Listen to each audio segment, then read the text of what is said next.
Mga mi, ito na nga yung bagong Patrick Ta Concealer, kaka-launch lang niya. So today, we will be doing a review and tutorial on this concealer. Nagamit ko na siya a few times para magkaroon ako ng idea kung para siya kanino. So I will let you know. Pagkatapos ito nga, marami nga siyang claims. So ang claims ng concealer na to is, first, meron siyang hyaluronic acid for deep hydration and improved skin elasticity. Diba? Bagay sa atin yung mga may gusto sa anti-aging. Tapos meron din siyang vitamin C to soften, smooth, and support the skin barrier. Tapos meron din siyang vitamin E, which is skin soothing. It also helps to retain water retention on the skin. And at the same time, meron siyang antioxidant protection. Tapos silky texture din daw siya. So ito na rin, gawin na natin ng tutorial on how to apply an eye cream, concealer. So first, we're gonna use the Dr. Jart Ceramide Eye Cream. And as I always say, you always want to apply an eye cream first before your concealer. Kasi kahit ano pang concealer ang gamitin mo, pag hindi ka nag-eye cream, sis, magmumukhang disyerto. Diba? It all serves as parang spanks before your makeup para maging maganda ang performance ng concealer mo. Now, ito yung concealer natin. It's the Patrick Ta, ano ba yung pangalan ng concealer nito? Major Skin Blur Brightening Concealer. Bakit ang haba ng mga pangalan nila? Tapos ito na nga siya, sis. Ayan, tara! Tapos ang kulay na gagamitin natin is Fair Rosy Neutral 4. Ayan. So ito na nga siya mga mi. Tapos, ito, konti lang yung gagamitin natin. I will actually not apply the concealer directly under the eye kung gusto mo ng mas natural. Tapos, yan nga yung kulay niya mga mi na gagamitin natin. And then, we're just gonna use a very small amount and we're going to apply it while the eye cream is still wet on the skin.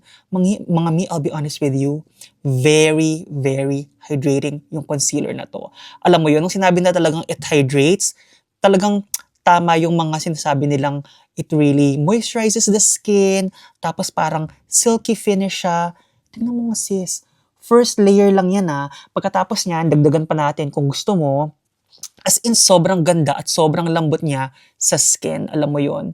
Pero sabihin ko rin sa inyo kung ano yung hindi ko gusto sa concealer na to after.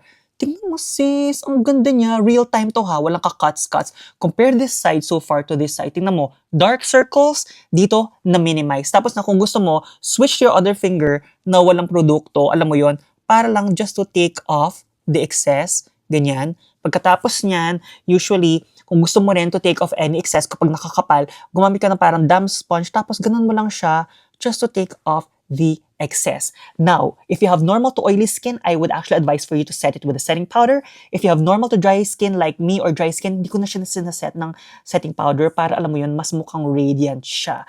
Tapos yun. So, ito na nga ang verdict.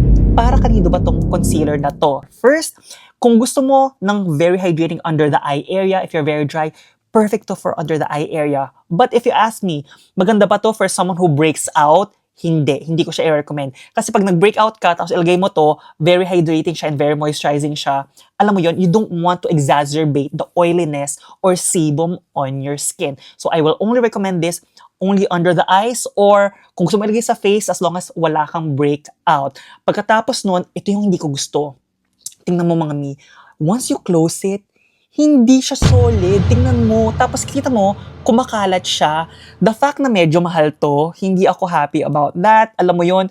Kasi parang, if you're paying for a concealer na mga $30-something, you expect for it to be perfect, di ba? Pero yung packaging nito, alam mo yon sis, eventually kakalat siya dyan. So, we're wasting money on the long run with this concealer.